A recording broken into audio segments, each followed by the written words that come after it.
Na mahlan wa sahlan wa marhaba msikilizaji, na naizungumzia ikiwa ni saa 4 dakika 43 juu ya alama. Kumbuka tunaizungumzia siku ikiwa ni siku ya Jumatatu, tarehe ikiwa ni tarehe ngapi? Tarehe 23 kama sijakosea, tarehe 24. Na natumai ya kwamba msikilizaji wangu uko salama popote ulipo, na kumbuka kwamba siku zote kipindi hiki kinaitwa The Intern Network Show.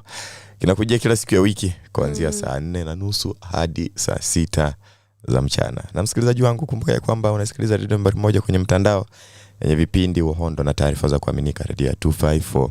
Na kumbuka ya kwamba unaweza zidi kuzungumza nasi ndani ya studio. Mimi hapa Kibayasi, na nina toto la kike hapa kando yangu, inaitwa Jini. Asante sana Jini. Jimbo. Hujambo? Sijambo. Umeshindaje weekend? Weekend yako imekuwaje? Imekuwa tu mzuri, sina neno. Nashukuru kwa afya na kwa hai. That's the most I can say honestly. Uliingia maabadini? Uliingia.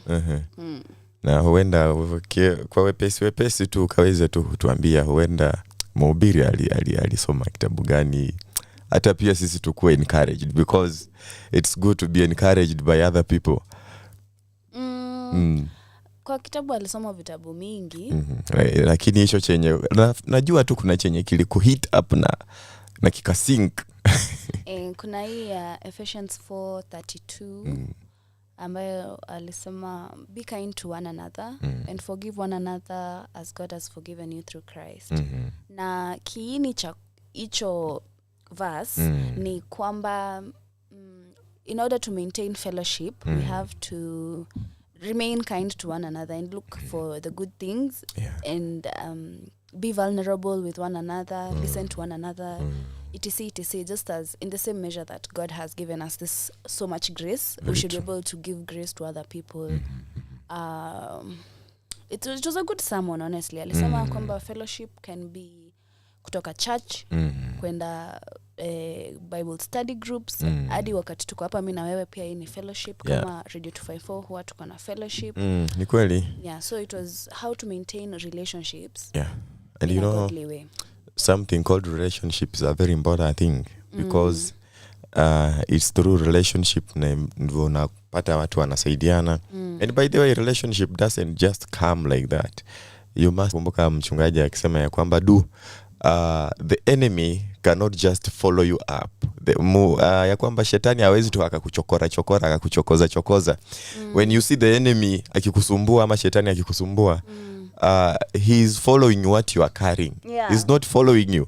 He's following what you are carrying, because everybody mwenye ameokoka na anamjua Mwenyezi, he or she is carrying the presence of the Lord. She's carrying the glory of the Lord. So when the enemy comes to attack you, he's not attacking you, he's attacking what you are carrying, because even thieves doesn't break into empty houses. So when the enemy is ni kama anakutafuta, he's not looking for you, he's looking for what you are carrying, because he knows you are carrying the presence of the Lord. Wow, that's such an so thing. Watu wasi ukiona shetani anakusumbua usijali, is just looking what you are carrying, na hata kuweza, because you are saved and you are protected by the Lord. Amen. And that is how my weekend was. Na namshukuru Mungu sana. Nafikiri hata msikilizaji wetu anaweza zidi tuambia pia weekend yake ilikuwaje. Pale siku yake ameamka vipi? Alipo kazi inaendeleaje? Na namba yetu ni gani? Hebu unaweza mwambie msikilizaji wetu wenda nambari yetu hapo kwenye WhatsApp. Namba yetu kwenye WhatsApp ni 0110254254. Kwa mpigo tena zaidi. Asante kwa kusema kwa Kiswahili. Sasa naomba urudie kwa Kiingereza, unajua. Our phone number on WhatsApp is 0110254254. 0110254254. Nakumbuka kwa msikilizaji tuko kwenye mitandao ya kijamii. Pale kwenye YouTube, pale kwenye Twitter, Instagram. Tuko Threads. We are on Threads. On Twitch. On Twitch. On Facebook. Mbona hujataja Facebook? Unajua siku hizi eti Facebook mliachia watu wengine. Siko baya, but we are also on Facebook. You can reach us on Facebook, but mostly reach us out. Do you use Facebook? Not often, actually not at all. Why? Not most of the time. Because my parents are my friends. Sorry? Yeah, like uko Facebook, I am friends with my family's friends, so I just can post what I want to post. So like they will see what you are posting. Yeah. Do you mean you are posting irrelevant things? Yeah, it may seem irrelevant to them. You know, tena umri pakani, kwa hivyo kuna vile wataona mimi bado niko na utoto or whatever. Yeah, so I avoid my Facebook updates, but I'm there. You can find me. I'm Virginia Njogu. Virginia Njogu, yeah. You have a good name, and thank you.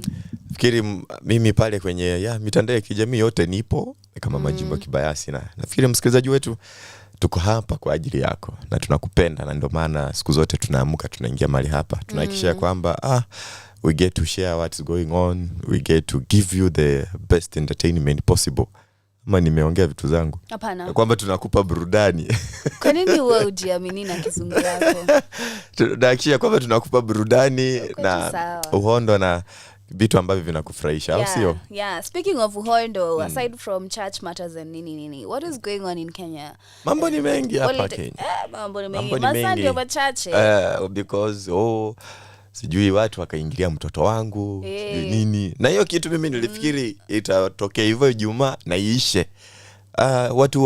Watu wengi hapa duniani, ama acha niseme watu wengi hapa Kenya wameweza kuingiliwa. People have been breaking into people's homes. Yeah. And nafikiri kimekuwa ni kama kitu cha kawaida. But hii nayo ya mtoto wa Uhuru ni kama imekuwa sasa ni kizungumkuti. Inakaa personal. Inakaa tu personal. Yeah. Because imeibua hisia za watu. Mpaka watu wanataka kupelekana kwa koti. They are owning illegal firearms. And what is that? Wenyewe wanasema ya kwamba they are owning them according to the rules and regulations of Kenya. They're supposed to be protected. They are licensed. Yeah. So you don't know who is telling the truth. You don't know who is lying. They're also saying the pickup cars were Sudanese and not Kenyan registration numbers. Zilienda kule. So even Uhuru was like, now kwa nini serikali itumie magari ya nchi nyingine kuja kutafuta? By the way, mimi I don't want to say anything because you don't know who is telling the truth. You see, at the same time that was happening, duru zilikuwa zinasema ya kwamba rais mstaafu Uhuru Kenyatta hakukuwa Kenya. Sasa ikakuaje hayo masaa yenyewe akafika pale Karen kwa mtoto wake, na duru zilikuwa zinasema ya kwamba hayuko Kenya, ameondoka, yuko nje ya nchi. So you don't know who is telling the truth, you don't know who is lying. So lakini siku zote itifali wawili wakipigana nyasi ndo zinaumia. Sasa it's just my polite call ya kwamba hawa watu waache mambo zao bwana, sisi huku chini ndo tunaumia. Sidhani anyway, there's a lot. Mambo ni mingi msikilizaji. There's a lot on the line here. You have to be very careful with what you're saying because tumefika tu kwa karibu tu kiasi hivi tuanguke. Na kuna hii wimbo ya Nyashinski inaitwa Too Much.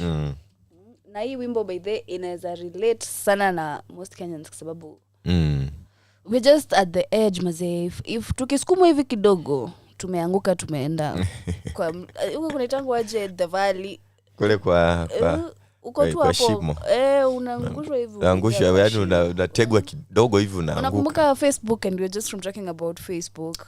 Wakati Facebook was still Facebook. When Facebook was still Facebook. When you are Facebooking in reality. And there was this you go to friends and then you poke them. Unakumbuka ile poke button? Yeah, sijui gani iko nayo sahi. I think Instagram iko nayo ama sijui ni TikTok. TikTok inaita nudge.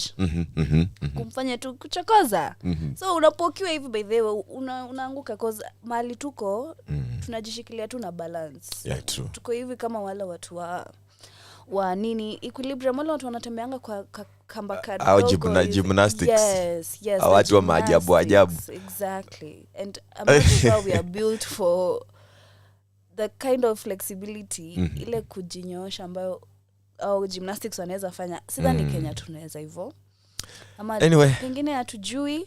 Kando na mambo ya siasa, of which hata sitaki kuzungumzia kwa sababu ni mambo tu ya kumaliza watu tamaa, ya kukatisha watu tamaa.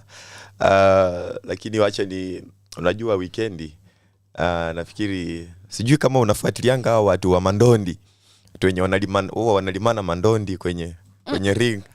Huyo mtu anaitwa Wanyonyi na Madonga mchapakazi. Sijui ati ndo Madonga mtukazi. Nafikiri kutoka Madonga mtukazi anatokea kule Tanzania na Wanyonyi ni wa hapa Kenya. Hao watu wenye wanapenda kupimana nguvu na madondi hao. Sasa nafikiri Kenya saa hii inafurahia kwa sababu kikombe kimerudi nyumbani. Muita anaitwa wanabondia. Wanabondia Daniel Wanyonyi hatimaye alilipiza kisasi kwa kumshinda Karimu Mtukazi ama muite Madonga wa Tanzania katika pigano lisilo la kuwania taji ukumbini.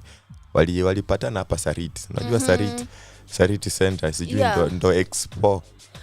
Ndio Expo. Mnamo Jumamosi walikutana wakalimana mangumi kweli. Na ni pigano lililosubiriwa kwa hamu na gamu kwa sababu unajua mwanzoni Mandonga alimcharaza sana Wanyonyi. Sasa wakakutana mara ya pili. Na huwa napenda sana kufuatilia hivi vitu kwa sababu they are somehow entertaining. Na zinaonyesha mwanaume ni nani. Vitu kama hizo. Sijui kuna mwanadada wa Kenya ambaye pia bado analimananga mangumi. I do not watch wrestling. I would be lying if I said that I do. So hapo siwezi kusema. I do not watch wrestling. But mimi najua tu Conjestina. By the way, Mike Sonko alimsaidia sana. Unajua siku hizi amerudi form. Amerudi form. Alikuwa ameghadhabika, alikuwa ameenda, lakini Mike Sonko akamsaidia sana. Sasa hiyo ukamuona huwezi kujua kama ni Conjestina wa miaka 5 ambaye iliyopita. Alikuwa ameumia, and that's the type of like spirit we should be having, and we do have it. Like naturally Kenyans are just hospitable, wa kusaidiana, wa kupendana, but then some things zinakuja zinatutenganisha, and that is not our culture. Like hadi ukiangalia wakati tulikuwa wakati wa wakoloni wakikuja na watu wa missionaries, we invited them into our homes and we wanted them to come over and stay with us. Hatukuwa na team sikuje na nini, but then for them they had other ideas na wakaanza to poison in within ourselves. Tukaanza go against communities. But the thing is, what I'm trying to say is that watu wazungu, if you ask, if you want to come to Kenya, if anybody has somebody who's in outer countries, do you want to come to Kenya? People want to come to Kenya not only because of tukona, I don't know, wildlife, but the people are pretty nice. Hakuna ati we respect tourists and we respect each other. Lakini sasa ikifika kwa ambapo hatujiheshimu sisi wenyewe kwa wenyewe, unaona kuna sumu ambayo inawekwa kutoka kwingine, and it's not us who are the so we have a long way to go to retain our individuality as a country. Na kwa ule uzuri ambao tunafaa tukue. Anyway, politics aside, acha tuingie katika short break kidogo hivi. Alright. We have Major, we have Jua Kali, we have Dimad, a new artist. King Kabi just removed a song the other day. Nasibi pia ametoa wimbo juzi too. Bien Jua Kali, nimeshasema Jua Kali. By the way, unajua ofisi za Okiya Omtata mwenye ni mtetezi wa wanyonge hapa nchini zilivunjwa jana usiku. Anyway, tukirejea baada ya break tutaweza kuligusia kidogo. Sawa. Now we're going to go on a short break right here on the Internetwork Show, and tusikize hapa Nyashinski.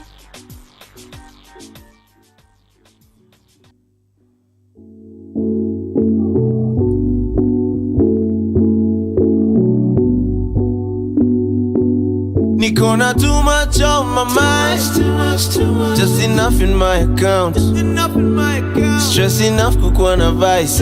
Mbona na try kuzi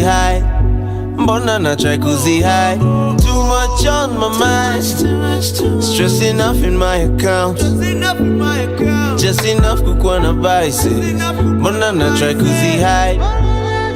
try kuzi hide me. Yeah, too close to the edge, usini push, niko too close to the edge. Mafaladush wanataka kunitest, nataka roof ya convertible nitoe. Kichwa nje ndo hizi makuki zipoe. Miliona tu nisinyoe, nyi mnaona tu nisioe. Nenda mbali tafuta ganji kauko na mzuka isipoe. Kolaki kanko laki sisi wote tu enjoy. Nikishika kakitu tukashe, mujificha tukafe. Mambo ya mziki nenda nywe. Jana jua mali ametweka uko wapi wewe, kwa kupewa na kungoja wa kupewa akupe. Gonna too much on my mind, just enough in my account, no stress enough kukuwa na vices. Bona na try kuzi high, too much on my mind, stress enough in my account, just enough kukuwa na vices. Bona na try kuzi high, mbona na try kuzihide mimi. Eka kioo kitaka kuteka pretender, unafuata check sana, check na kuchenga, unageuza next sana, wife anaboeka, unapanda stage na unauoga inakuhepa, unaficha ndom ndani ya socks unatekwa, unapata form unajibox bila pressure, unaenda bash unaona moli zina mezo, unaona nyash unajua quality na tesa, yeah. Tesa, yeah. Yeah. Yeah, yeah, yeah. Too close to the edge, too close to the edge. Push, niko too close to the edge. Mafala douche wanataka kunitest. Nataka roof ya convertible nitoe. Kichwa nje ndo hizi makuki zipoe. Mimi niliona tu nisinyoe, nyinyi mnaona tu nisioe. Tunaenda mbali tafuta ganzi kauko na mzuka isipoe. Kolaki kan kolaki sisi wote tu enjoy. Gonna too much on my mind, just enough in my account. Stress enough kuwa na vices. Mbona na try kuzihide, mbona na try kuzihide. Too much on my mind, stress enough in my account. Just enough kuwa na vices. Mbona na try kuzihide, mbona na try kuzihide baby.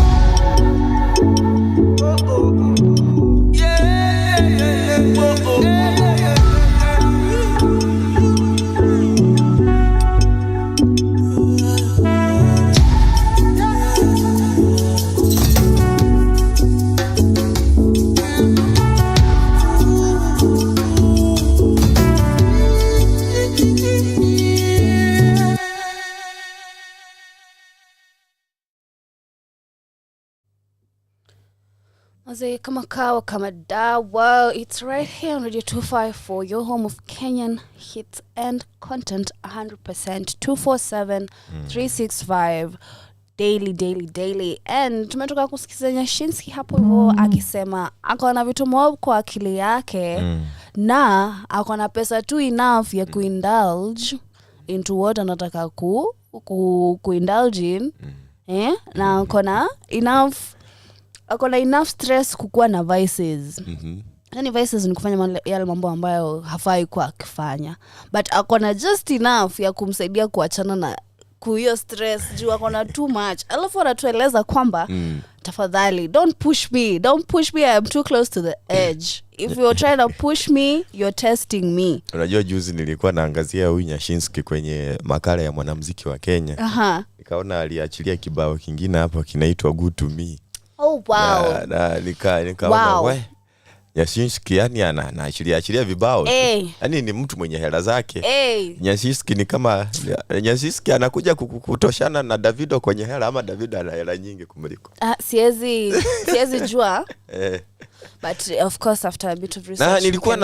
Nigerian money is actually, which one's bigger between Kenyan and Nigerian? Nigerian. Yeah. Unajua Nyashinski ni mtoto wetu hapa Kenya tu, anatokea hapa Kisii. Na ndo nilikuwa najaribu kumchunguza nikasema na si mtoto vile, kwa sababu ana miaka yake 42 hapa. Yeah, na unajua hata siku hizi kufikisha miaka 42 ni neema. Na tunashukuru Mungu. Sasa hata umesema ya kwamba she has enough ya kuspend on his things. Nikakumbuka nilipatana na meme fulani siku moja. Ilisema ya kwamba kila mwanamume anakuanga tu na muda wa kutenga na kuspend na mke ama mtu ambaye anapenda.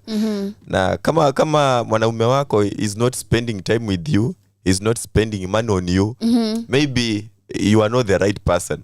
Lakini hakuna mwanaume mwenye hawezi akakosa nafasi ya kuspend na mtu mwenye anapenda. Kweli. Have you ever seen such a situation? I'm sure for niggas make time for what they want. Yeah, for what they love. If they do not want you, then kindly just take the hints and songa. Wanaume akishinda anakuambia I'm busy, or I'm doing what I don't have money. Mwanaume anaweza fanya chochote kumfurahisha mtu ambaye anapenda. Ndio. And if that man is not doing that, that's a red flag. Yep. Please. Yep. Yes, that is true. That is very true. Yeah, and So, nafikiri tulipokuwa tunatoka hewani nilikuwa najaribu kugusia hii mambo ya naona muda wetu wa kugusia nyepesi umeisha, lakini hii ni ya mwisho tu. Ya kwamba huyu ambaye alikuwa amewasilisha kesi mahakamani ya kupinga the financial bill anaitwa Okia Omtata. Sasa Ijumaa usiku nafikiri watu waliingia kwa ofisi zake wakavunja.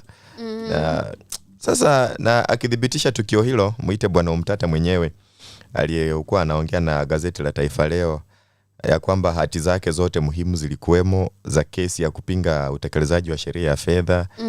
Nafikiri walizichukua na bwana Omtata anasema yeye ako salama tu. They did not affect him. Na bwana Omtata anakumbuka ya kwamba yeye ndo anapinga hiyo sheria ya fedha ya mwaka 2023. Na jaji muite huyo Mugurethande aliamuru sheria hiyo isitishwe na wananchi wasilipe kodi mpya. Unajua hatujaanza kulipa kodi mpya bado.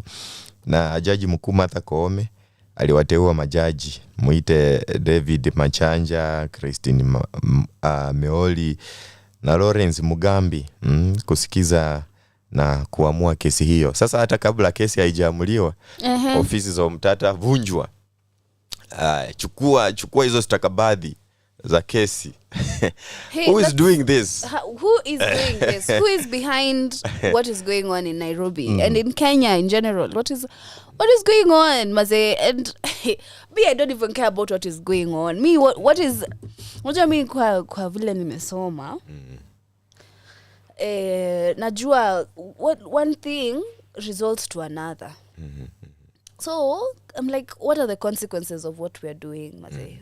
Because it's going to come and it's coming. Unajua, a wise person anaangalia future. So where are we going, Maze? What is going on in our society? It's not even funny. I'm laughing because I'm sad. I'm sorry, msikilizaji. I am very sad. No, it's not something to laugh because if you can't keep crying, you have Sasa to. utaliliani. Exactly. So Anyway, mahindi yameshuka bei. Umejua hilo? Yeah. Mahindi yameshuka bei. Watu watashukisha this year. Hakuna kushukisha, wameshukisha. Wamefanya nini? Ni venye mahindi yamekomaa mashambani. People are harvesting maize. Sasa hakuna ati wameshukisha mahindi. Nani ameshukisha? Ni Mungu ndiye ameshukisha kwa sababu it's nature. Oh my. Huu ni msimu wa watu kuvuna mahindi. So hakuna ati watu nani ameshukisha? Hakuna. So watu ambao wamevuna mahindi kule ushago wanakula mahindi vizuri. Sasa hii ugali si bei ghali kama hapo nyuma. So I think we thank God for that. Kwa sababu tumekuwa tunanunua mahindi almost 300 shillings.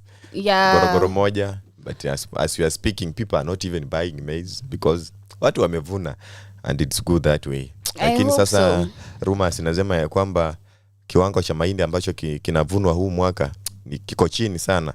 Huenda kisisustain watu venye inafaa. But anyway, we thank God for the little that we are having. Maze, na mambo yatakuwa sawa. We thank God even for the times that we're experiencing. It's always a lesson. I can't wait to see what it is. I mean, I have no knowledge at all, but I can't wait to see what God has in store for Kenya. Because I'm sure it's still part of his will. Whatever it is, even though it's chaotic, even though it's beautiful. Anyway, that aside, we want to know kama unaweza taka kuhama Kenya.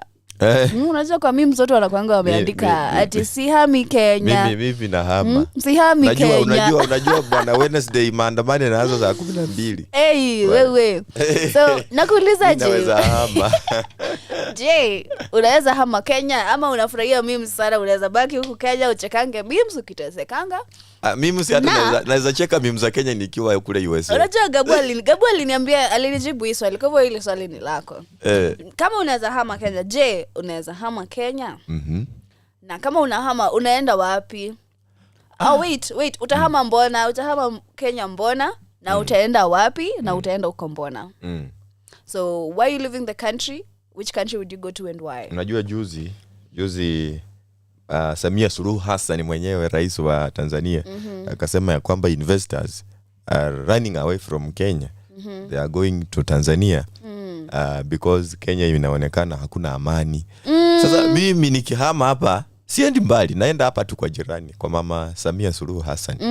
Na chenye kinaweza fanya ni hame. Sasa bwana, nina struggle hata kukula. Uchumi ndo hiyo. Mimi naweza hama nienda hapo kwa Mama Samia Suluhu Hassan tu, jirani. Wewe tena unajua Kiswahili hadi utafadhaika. Siwezi sumbuka bwana. Siwezi sumbuka huko. Naingia hapo tu na tunanyorosha hapo kidogo. Alafu unajua uko pesa yetu ni mingi kushinda yao. Kwa hivyo utakuwa rich. Kwani niko na hela? Kwani hauna? Sasa naenda kubadilisha chenye sina. Unabadilisha hiyo kidogo. I'm going to change the currency yenye sina. Unabadilisha hiyo kidogo wazee. Wewe jini bwana wewe. So utaenda Tanzania tu hapa, si basi uanze kutembea. Mtu utembea. Upige mguu hivi ufike. Mtu utembea kama ana hela. Sasa ni 7 naenda Uswizi na sina hela, nafikaje Uswizi? Heri hapa Tanzania nitakatishia hapa kwa mpaka hapa, nitakatishia hapa inaitwaje? Mpaka gani hapa? Ya kuenda Tanzania inaitwaje? Mpaka tu. Ati mpaka tu. Ati Savo. Msikilizaji. Jini hajui mpaka wa kukatisha uende Tanzania. But anyway, wewe unahitaji maombi na neema ya Mwenyezi. Niko tu sawa. So mimi nikahama Kenya, naingia tu hapa Tanzania kwa Mama Samia Suluhu Hassan, kwa sababu hapo ndo kuna investors wamehamia huko. Na nafikiri msikilizaji wetu unaweza tuambia iwapo unataka kuhama Kenya, unataka uende wapi? Unataka kwenda wapi? Kwa nini unahama Kenya? Na kwa nini unaenda kwenye unaenda? Hujatuambia kwa nini unataka kwenda Tanzania? Juu ni karibu ama? Pana, juu huko kuna amani, kuna vyakula si bei ghali kama huku Kenya. Huko kuna tisha. Maisha kidogo ni nafuu. Sio kama Kenya hapa sasa hivi yenye tunakaa wewe. Lakini we thank God because Kenya is a peaceful country by the way. But Kenya. For how long? But like, let us not focus on the bad things. Let us keep our faith and our heart inclined onto good things, because our thoughts and our desires are prayers. So if we desire that we get into war, it might happen. And if we don't desire that we don't get into war, for a prayerful person and somebody who's aware of what they're thinking about, it's possible we might not get into that situation. Just pray for peaceful decisions, mazee. Kama unafanya anything, any day, maybe nachukianga politics because zinafanyanga na feel so heavy. Why? Because it's a lot and it's a collective type of impact. Mimi siko kwa maandamano. Hadi sina pesa ya kufanyiwa tax na financing bill. But whatever is happening is going to affect me. Even though I decide to associate na maandamano, unaona? So it's such a big decision, and I have close to 10% of something I can do. And is that enough? Does that even feel like enough to most people? No. So me, I'd rather not listen to news and nijifanye tu 90% yangu tu iko tu sawa. I'm sure most people share the same sentiments. But they kama unafikiria as the same way, it's the same way that I do, then please tell us. And we'd love to hear kama utakuwa maandamano on Wednesday. Anyway, unajua bwana, Wednesday na inaanza 6 AM. Wamechangamka? 6 AM. Why? I know, Kenyans tunafanya maandamano on Wednesday, alafu Thursday tunaenda job, ni kama tukua maandamano. Anyway, nafikiri tumetoshea pale mambo yenye nyepesi za politics, maandamano and all type of vitu za kukatisha watu tamaa. Nafikiri tukirejea tukaweza kuzungumzia kidogo masuala ya wanafunzi wa vyuo vikuu na mambo kama hayo, na masuala ya internet na vitu kama hizo. Nafikiri itakuwa sawa.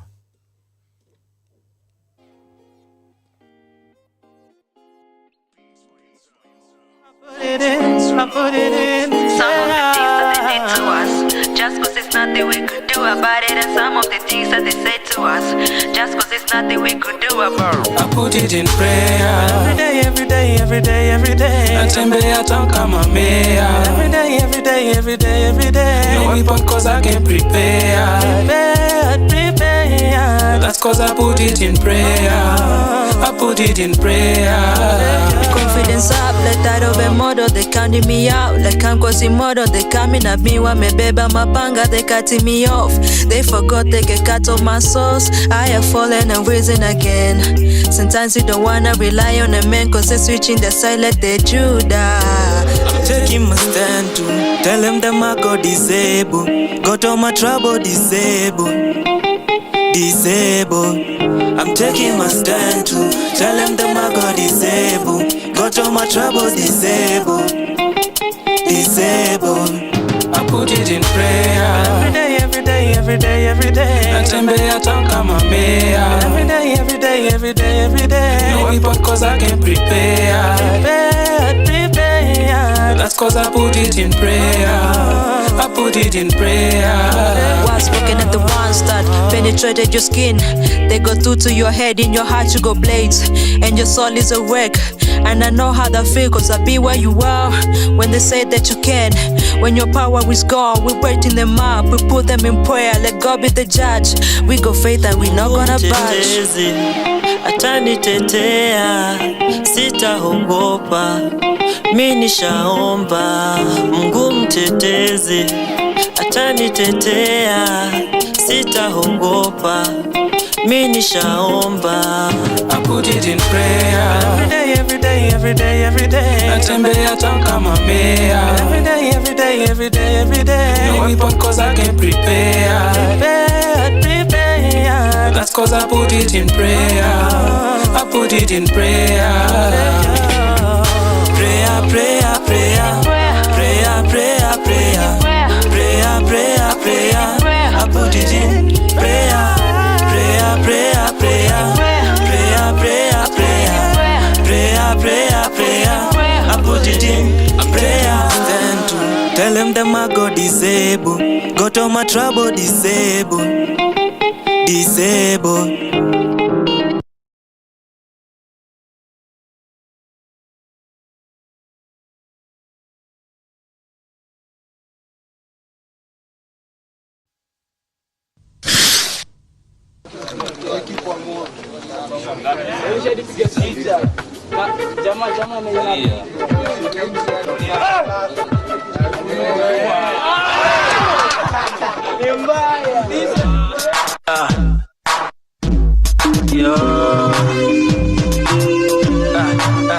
Ruka hizo mkono Ruka hizo vidole Nairobi kusema tu kweli tumefika. Kali Records kaa chini best skiza. Jina ni jua kali. MC kutoka leo amteshi kwa amani. Josi likuambia ache mchezo. Josi likistua ache mchezo. Ruka ruka basi kabla sijavunja hizo meno. Nikuache mapengo. Jua kali ndo mtani au sio?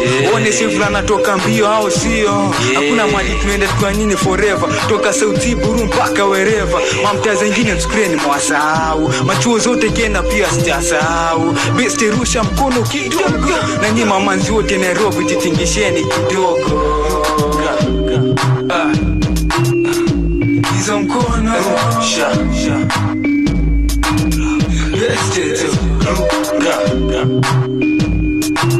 Hizo vidole rusha. Mamanzi wote ruka. Hizo mkono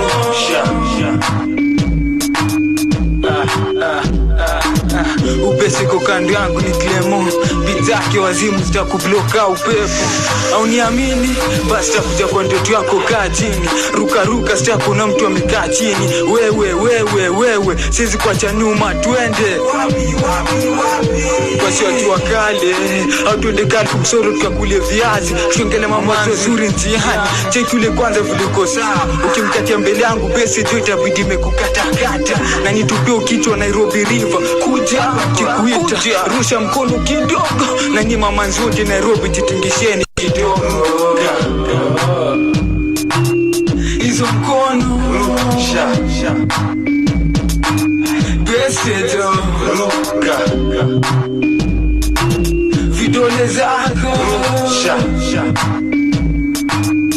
mamanzi wote bana, asidi ana sababu, mmeka kwa bencha mna tabu, jino moja naona mko juu ya gomba, etu kina yanki na ugoma, wande kike vona kamifo kucheza ludo, na mtoto akiwa chokoza jo wambia mkokoa judo. 1-2-1-2 kina Kondes kina Chege base zote kina Royo Dido small na kila mtu Anfield aji vipi bana, ile tua yangu bana nakumbushe jo yule Paulo bana, bishe ile ganji bana, usio watoto watu wa California Kongazini tunawaona, au sio mamini nini na nini. Kama nimesahau jina yako bana, unaweza fina record alafu utaje jina yako, au sio? Na kama utaki kuruka choneza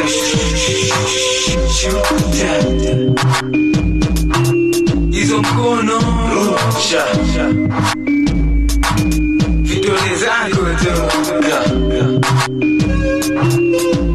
hizo mkono rusha mamanzi wote to ruka ruka ruka ruka.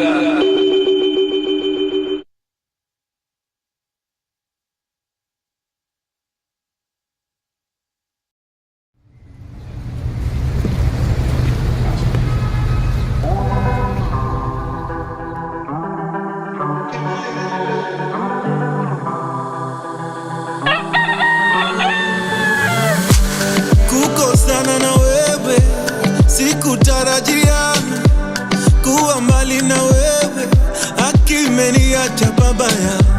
Kutengana na wewe imenibadilisha sana, nimetamani nilewe akina kunywa na sasa manaambia nini watu Regina.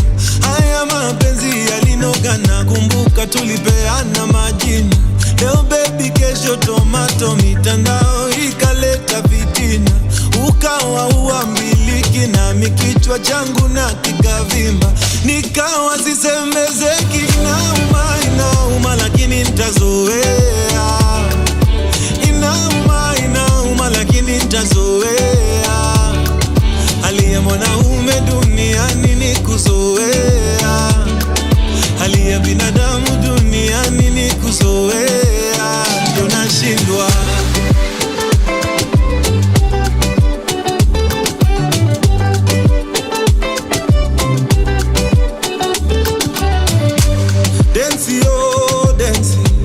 Densi tulikamata hadi usiku wa manane.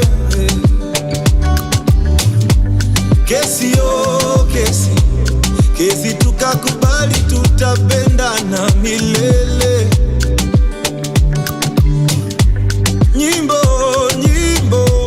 Nyimbo tulizopenda zanikumbushanga wewe.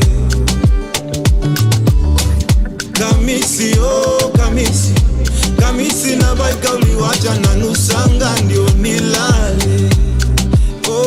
Yo, tutaambia nini watu Regina? Haya mapenzi yalinoga, nakumbuka tukila bata na bia. Pate after pate, shetani gani alituingilia, akatuweka asanda. Hilo vito palimenifikisha. I'll never love another, na inauma lakini nitazoea. Inauma lakini nitazoea. Hali ya binadamu duniani ni kuzoea, hali ya mwanaume duniani ni kuzoea, ndio nashindwa. Inauma lakini nitazoea. Inauma lakini nitazoea. Hali ya binadamu duniani ni kuzoea, hali ya mwanaume duniani ni kuzoea, ndio nashindwa.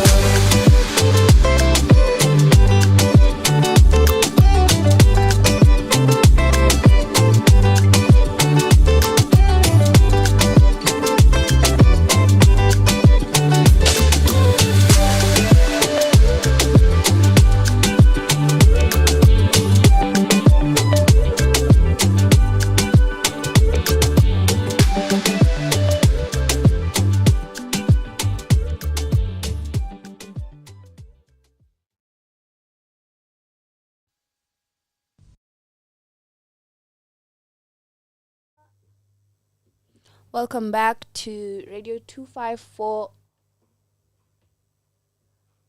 Internet Network Show, your home of Kenyan music and content, Maze. And we are tuned in. Hapa hivi, I'm with my friend Majimbo Kibayasi. Niite Kibayasi mwenyewe. Yeah. And before tuende break tulikuwa tunazungumzia kuhusu nini hiyo?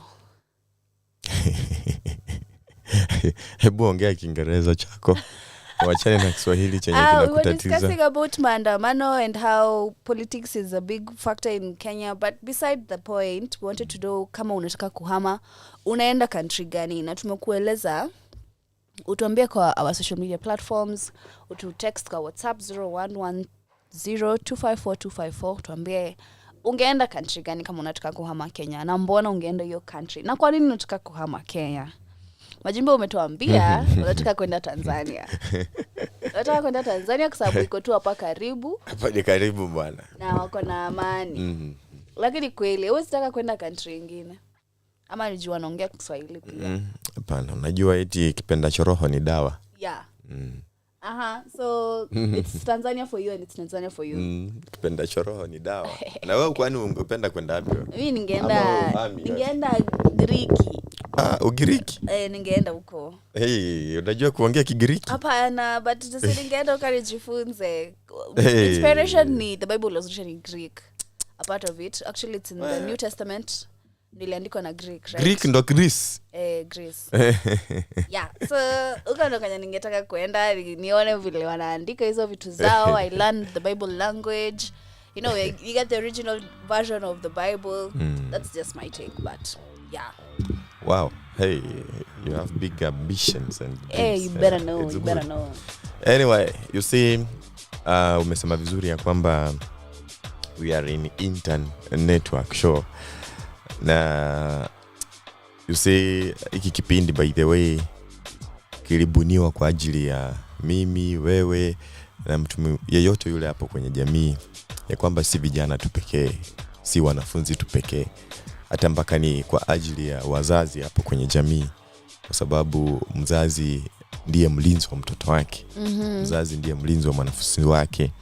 Mzazi ndiye mlinzi wa kijana wake.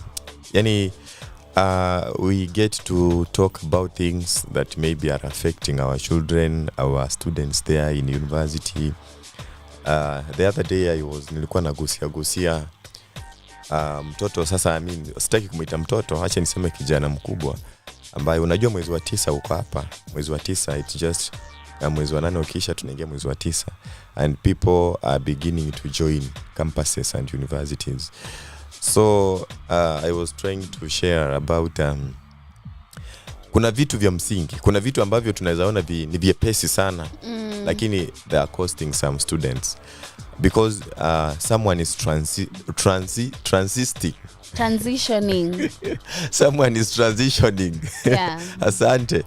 Ya kwamba that transition from high school to campus life now. Yeah. That transitioning it looks it's simple thing but huwa inakuwa ngumu kwa watu wengine. Kweli. Like sasa unaingia chuo kikuu, unatoka kama kule Bungoma, unaingia chuo kikuu cha Nairobi, you don't know anybody, you don't know any lecturer, ni wewe na ni wewe. And you see nilikuwa nasema ya kwamba it might be so difficult for some people because even people wanaweza patwa na hii kitu tunaita homesickness. Homesickness because he's missing his or her own people, yeah, his or her own relative, even friends, yeah, from high school, because you go to campus and you don't have your circle, you start again from, yes, you are starting fresh. By the way, hii kitu inaonekana kwa ni ya upuzi sana, inaonekana kwa ni ya utoto, lakini it's affecting a lot of people. Yeah. And you see, ndio hiki kitu kinafika mahali kinafanya mtu anaanza kuwa engaged in a wrong circle. Yeah. Anyway, you just have to pray to God ya kwamba ukifika pale kwenye chuo kikuu you get the right people. So I mentioned about transitioning, this life of transitioning from, unajua, not really even from high school, but you are transitioning from home, because you see these people have lived home kuanzia walifanya mtihani mwezi gani? Wameishi nyumbani wameishi nyumbani almost 5 to 6 months. Yeah. And you are transitioning from home. Umezoea maisha ya kukaa nyumbani, umezoea maisha ya kukaa na mama, umezoea maisha ya kukaa na baba na ndugu zako, na marafiki zako pale kwenye kijiji. But now it's like it's spontaneous now. Unaingia chuo kikuu. You don't know anybody, you don't know anything, you don't know nini, wewe ni you are just fresh. You're a fresher. So that transitioning, it also needs some sort of guidance, because mtu hata huenda anaweza fika chuo kikuu na arudi nyumbani aseme sitaki kwenda shule tena because of that sort of missing home, missing friends, missing mom, missing dad. Na utofauti because unajua unaenda huko unapata labda mtu anavaa jinsi fulani na wewe unavaa jinsi nyingine, unaanza kujishuku. Am I at the right place? Am I doing the right thing? Exactly. Do I look as good as they do? Am I doing too much? And by the way, mimi nikiingia chuo kikuu mwaka wa kwanza, I had a friend, I will not mention her name because of her own security. She was a nice lady. She was a fresh lady from Kijiji, and she happened to come from the western part of the country. I will not mention the county. So this lady was focused. Was focused, and nikaona huyu mwanadada kweli, this one is focused. Hata alikuwa anakuja niambia Majimbo, I want us to start writing books. By the way, I'm good in writing books, by the way. Akaniambia Majimbo, za Swahili? Yeah, Swahili. Akaniambia Majimbo, mimi nataka tuanze kuandika hata vitabu, nataka tuanze kufanya mambo. And I saw this lady is focused. The way she was putting on her dresses, her clothes, alikuwa anavaa tu vizuri. She can put on rindas. Aya marinda anavaa rinda nzuri tu. And I nikaona huyu mwanadada, she's different from the others. But what shocked me is after one semester, when we came back, I saw the different person now. Ya kwamba alikuwa sasa amebadilika. Hata hiyo ambition za kuanza kuandika vitabu zikaisha. So akaanza kwenda hii mambo ya bashes nini, anaingia bash sijui vitu gani. Sasa yani hata muda wa kukaa chini na kusoma akakosa.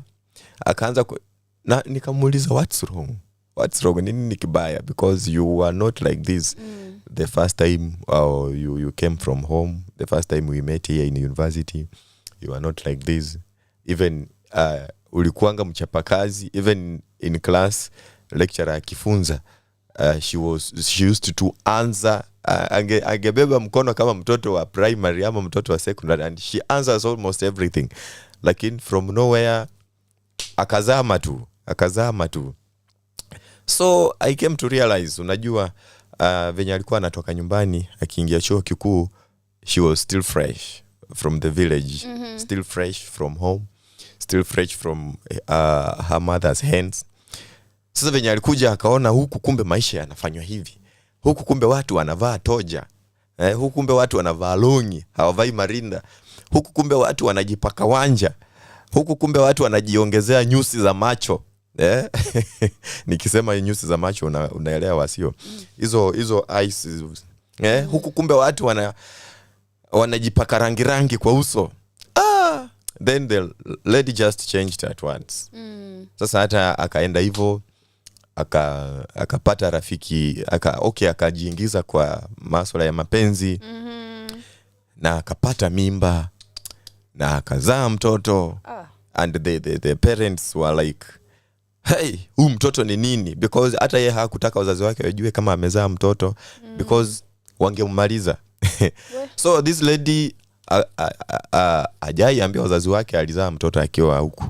So even tukifunga, she doesn't want to go home because hataki wazazi wajue alijifungua mtoto. Life ikaanza kuwa mbaya tu kwa huyu msichana, because now the amount that she's getting from her parents, it's not being enough. Unajua pesa zenye unaweza tumia ukiwa peke yako hivi ni tofauti na zenye unaweza tumia kama uko na mtoto wako. You see, mtoto anahitaji care. And now it happened like mwanaume mwenye alimpea mimba ni mtu wa pikipiki, anaendesha tu pikipiki, therefore hana pesa za kutosha. Na huyu mtu wa pikipiki he ran away. Akakataa kusupport this lady, akakataa kusupport mtoto. Huyu msana akajaribu kuenda kwa chifu nini kutafuta the administration, but haisaidii. Now the life ya msana ikakuwa tu hivyo, but nikasema it's life. So we used to help her nini kidogo chenye tungepata tunamsaidia kuona ya kwamba mtoto wake anakuwa vizuri. And yani sitaki kusema bengine kwa sababu huenda akajijua ya kwamba tunamzungumzia iwapa anatusikiza, na siwezi nikataka hiyo. Why am I saying this? Ya kwamba that transitioning from home, that transitioning from high school to campus life, I know many students are going to join campus ikifika mwezi wa 9, and that transitioning should be very careful. Ya kwamba wewe kama mzazi kalisha chini mtoto wako, mzungumzie, like advise him or her ya kwamba this transitioning is not easy. You are going to meet different people, you are going to meet different environment, you are going to meet different company, the circle is going to change. Therefore even unajua ukiwa first year kuna ule uwezekano wa kukupeleka pale kwenye hostel, and you see in that hostel you are not living alone. Maybe in that room you are going to meet different people, and you don't know where these people are come from, you don't know their even background, you don't know what they like, you don't know what they dislike. And you see people that you are living with, they are very influential, they can influence you. Wanaweza kuambukiza tabia zao kirahisi sana, kwa sababu wao ndo wanakaa nao pale kwenye hostel nini na vitu kama hizo. It has affected a lot of people, it has affected a lot of students, because mwanzo wako pale kwenye chuo kikuu ni muhimu sana. The foundation that you are going to lay hapo first year, hapo second year, it's very crucial, because it will determine how you are going to finish for the year. So this is Intern Network Show, na tunazungumzia mambo yote kwa ujumla, hata mpaka maisha ya watoto wa vyuo vikuu. And by the way, we are ready to visit these campuses to see wanafanya vipi, how are they moving on, and if they want us to go there, by the way, we can create time and come. You tell us. Yes. If you want us to come to your campus, your institute, just send us a WhatsApp message or Instagram DM on @254.radio on Instagram, or 0110254254. Tell us why you'd want. Tell us first of all the name of your university, why you'd want us to come, and we'll reach out and probably make arrangements from there on. What we are aiming for is possibly an event. Maybe we set up our station around your school for a certain slot of time, somebody can get on air and blah blah blah. But those are just, if you want us to come to your school, let us know, because the internet network is here for you. You might be an intern who wants to get an opportunity tukikuja shule yako upate a chance. You never know how this life works. So usiogope, because hadi ukiwa kwa university tunakuja kukusupport, because hata kama umeingia wewe si utaki kuwa intern sahi, we might open doors for you ikiwa chance yako. And talking about the specific lady that Kilimuramba. But aside from character development na pikipiki, watu wakiingia uni kuna vitu mob wanafunzwa. You might not end up being pregnant, but you might catch a disease. True. Contentious. You might get a disease, and unaweza pona hiyo ugonjwa, but you might be rumored about. True. Umelala na mtu wa pikipiki. Unatafutanga watu wa watu. And all those smear campaigns hadi za ndani ya shule, blah blah blah, jueni kafresha. And I don't even know why the fourth years are so wanatakanga tu stories za mafresha sana. But I think it's just fresh meat. And by the way, people like fresh meat. Yeah, fresh meat is healthy. Fresh meat is healthy. Squeeze nilipatana na kijana mwingine akaniambia, "Majimbo squeeze we like fresh nyash." Ala. Nikashangaa. But a man will always be a man. Is that right? Is that right, or am I wrong? But the men who know how to, but that's for the sides, the other side ya madem. Character development ya maboy wakiingia university ni gani? Hauna pesa enough ya kununua party items. Tuseme unataka kwenda Dunda. Dem wanakushikilia hivi mkono na kuambia nibaie hii. Nawe hauna pesa ya kujikimu. Let me tell you something ya kwamba squeeze even men, they are vulnerable. Kule chuo kikuu. There are a lot of ladies moving around. Maybe ni wajane, maybe they wali hawakuolewa wakiwa wasichana. So no man wants to marry an old wife, an old woman. So, and they have money, they have everything. Therefore, they try to lure these gentlemen from university. Na unajua pale university, kijana wa university hana pesa. He's struggling. But let me ask you something. What are gentlemen talking about this? Like, okay. Unajua for ladies, for me, mimi ninaweza my friends about if I'm hitting on, or if a gentleman is hitting on me. Like, it will be so easy for me to tell my girlfriends or even my best boyfriend kumwambia cheki kuna mtu amenisumbua leo hata nashangaa ni mbaya na yeye rada yake ni gani. But how open are niggas to telling their friends that mama amemkujia? Acha na si female friend labda anaweza mwambia, but a man to a man namwambia mimi kuna mama. Okay, a man telling another man? Yeah. It's easy. Really? But you'll hardly get a man expressing such like to her. Maybe mimi naweza kuwa wewe ni mchumba wangu na sitaki kuchumbiana, yani najaribu kutumia kama mfano. Okay hiyo mfano ni wrong hadi kabla uanze. Nasema hivi kwa mfano wewe ni mchumba wangu, sio? Na mimi ni tembea kule nje, maybe nipatane na sugar mami. Okay, ajaribu kunidanganya. It will be so hard for me to tell you. Sitakwambia.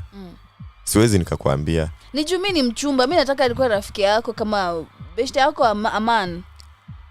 Like I'm your best friend or something. We've been together for 13 years since class 6.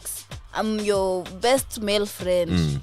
But will you tell me or not? That one is easy. Will you tell me? Yes, that one is very easy. I can tell you. Okay. But I will not tell my spouse. Of course. Why would you go tell your spouse? Even me, I wouldn't tell my spouse.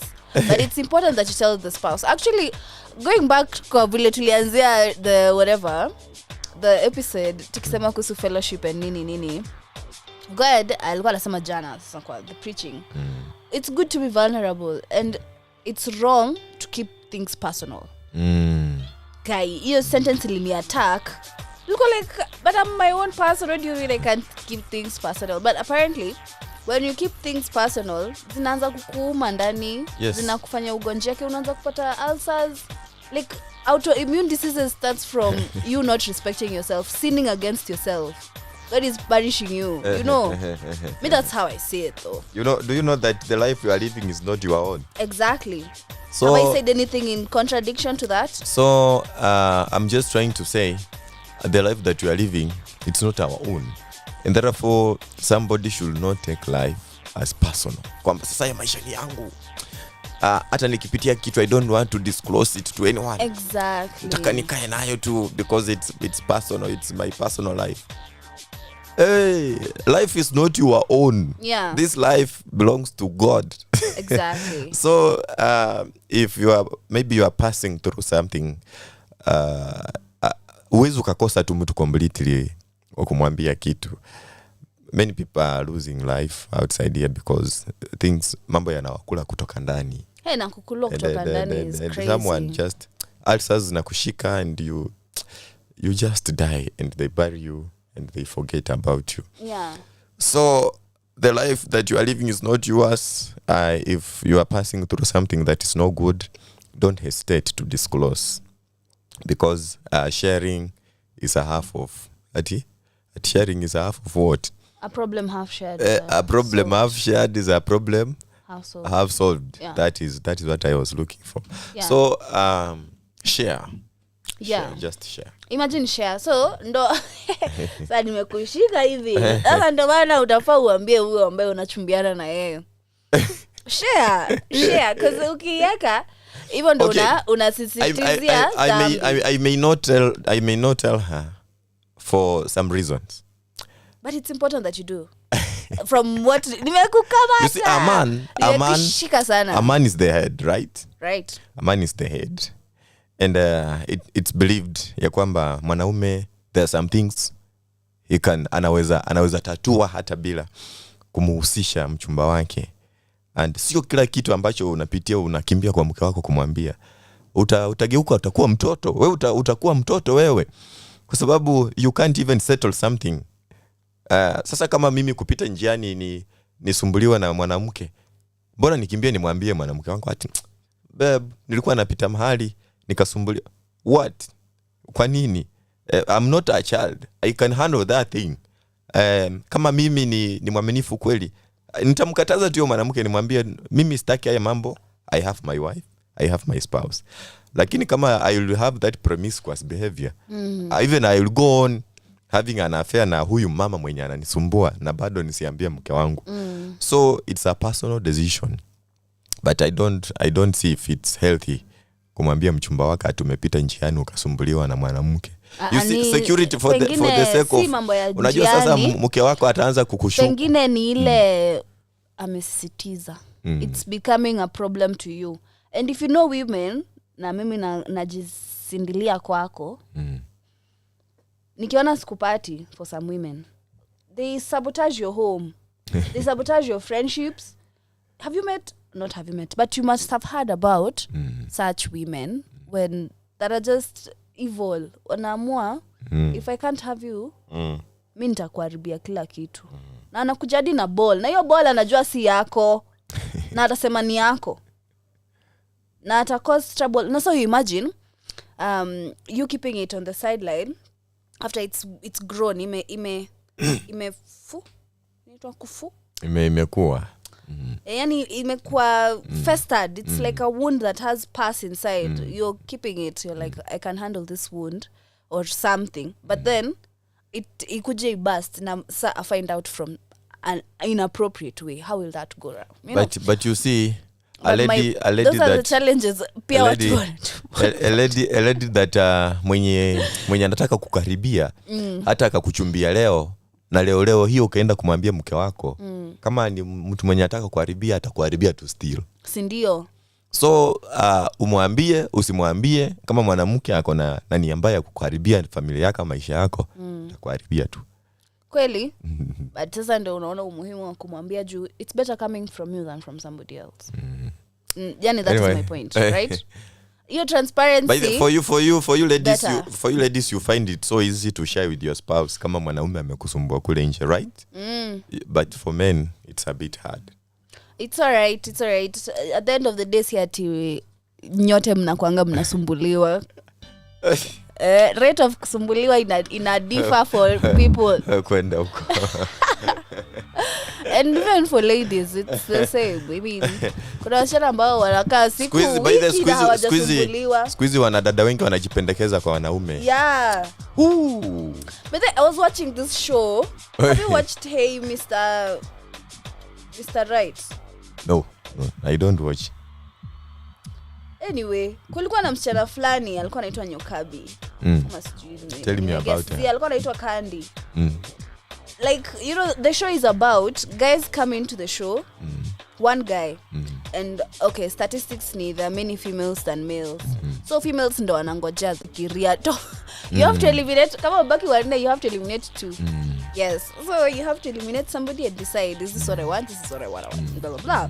And then, after that, you're like, dem sasa anajishautia ako like, guy mimi I'm perfect because I can do this, I can do this. Woman tu anasema mimi you can pick me because you can do this and you can do this. What is my point? My point is this particular lady, I watched like 3 episodes and alichukuliwa kwa the last episode. But it was so interesting that mimi niliona kama anajirusha because her heart was always open. Is that a good thing or a bad thing? Maybe it's a good thing. It depends. Maybe it's not. But it was just interesting kuona how na alikuwa nakataliwa for the first 2 alikataliwa na alikuwa anasikia vibaya. Na walikuwa nasema amekaa kwa episode for amekaa 4 episodes, which is a lot. Yeah, true. So walikuwa wanamchekelewa anamwambia because I think in each episode wavulana wawili wanakuja watatu. So unaona technically angekuwa ashaenda. So sasa mimi nikashangaa. Mbona udem ama ni vile alikuwa amekaa sana. But the point is alikuwa anajirusha to each, it felt like anajirusha to each person. Anangoja tu hivi mtu haeki her card down hata kama labda si type yake or whatever. But anyway, what do I know about kama ni type yake or not? But it's so true that ladies these days push themselves too. Yeah, true. And in fact, jana nilikuwa na watch Salem. And then this lady, a beautiful Kenyan actress anaitwa Foi Wambui.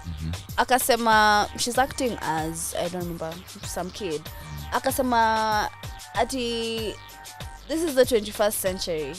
A woman can propose to a man. Yeah. Is that true or is that false? True. Is that okay or is it just we're taking it as it is because what can we do? It's okay. Well, sasa ubaya uko wapi? Unajua penzi love is two way round. I can fall in love with a lady can fall in love with me. Sure. And it's not seen when a lady proposes to a man. Ya kwamba nimekupenda. She's just expressing her feelings. This level of eti kama mwanadada amempenda mwanaume ati lazima angoje mpaka mwanaume amproposie. Yeah. That is barbaric. Like sasa kama umempenda na maybe hata wahi kuja kukuproposia, and then please shoot your shot.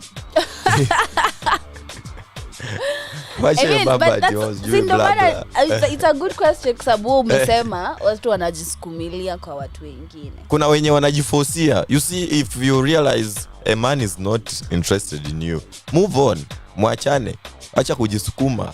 Like unajipendekeza kwa nini? But if umempenda na yeye pia amekupenda, life goes on. But if ukimproposia uone this man is not interested in me, it's life. You move on. It happens even to us men. I can love you. I come and propose to you, and you are like, no, you are not my type. I'm not interested in you. Una move on.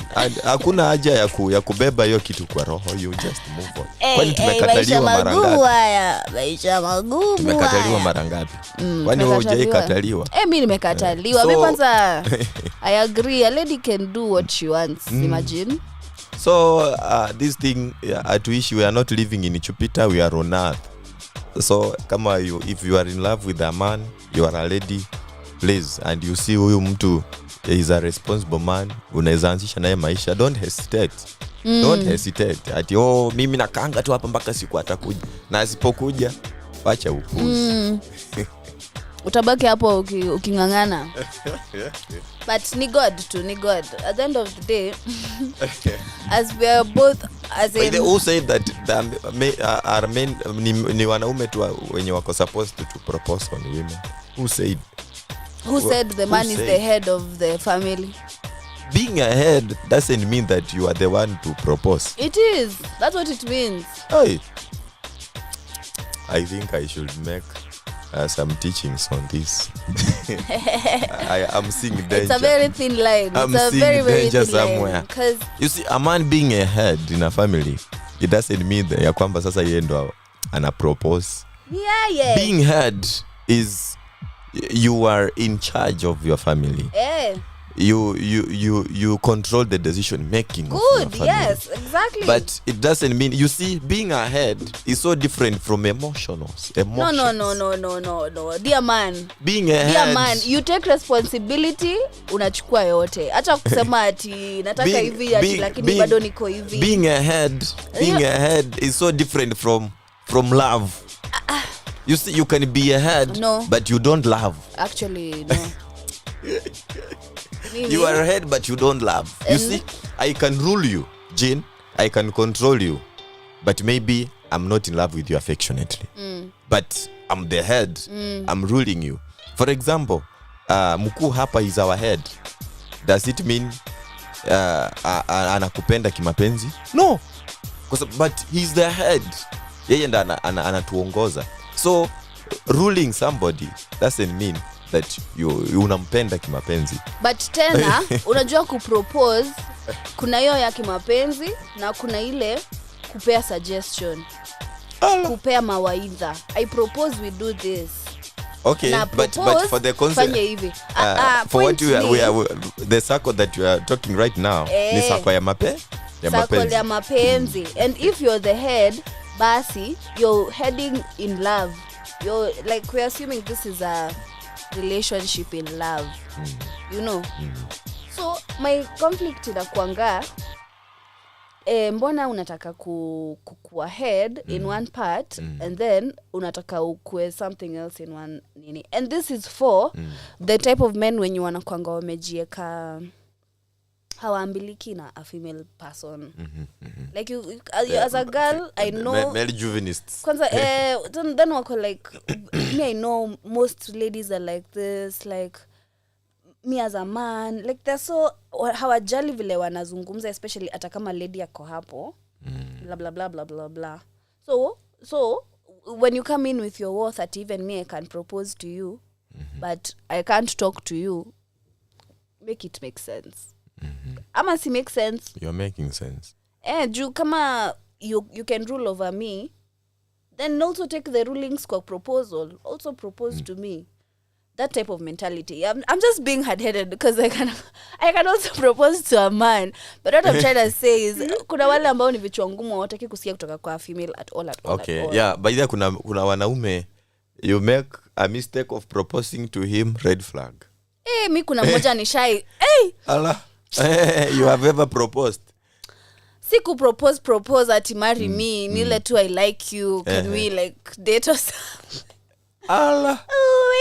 I wish to see that man. Mimi hadi sijawahi ona mtu aliwahi jilamba hivyo. Guy. Then akakuonyesha red flag. Yani ile maringo ni kama tu kumwambia like I like you ilifanya tu akwe bata mzinga. Tausi. Mazika akajifanya hivi fellas akakuwa sasa nilikuwa namuongelesha hadi lami najipelekesha. Sasa nilikuwa bado sijalearn my lessons. Nilikuwa naenda na namuongelesha nikijifanya hata sijui nilikuwa najifanya nini. But then hadi haniongeleshi back. By the way, don't make a mistake. Na mimi niko hapo tu nacheka natoa mameno juu ati na like ready.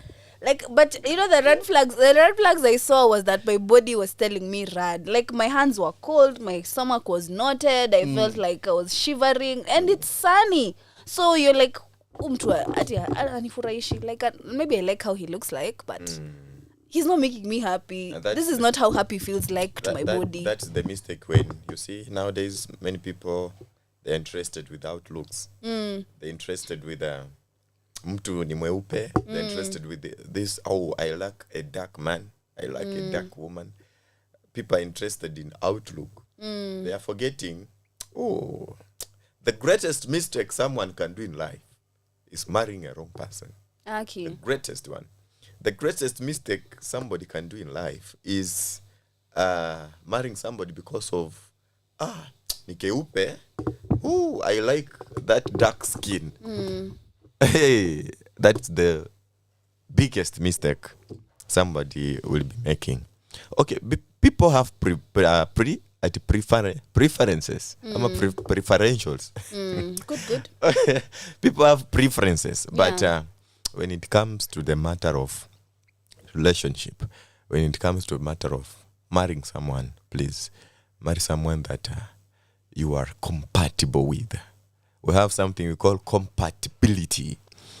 And the compatibility comes when there is this thing, unachukua mti, unachukua muembe, alafu unachukua mpera, tunaitaje kwa Kiingereza?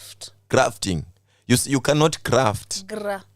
Graft. You cannot graft the seedlings that they are not compatible. Of course, they will not thrive. So it's the same when it comes to the matter of marriage and relationship. If I'm not compatible with you, we cannot thrive. We cannot, hatukuna kitu tutafanya.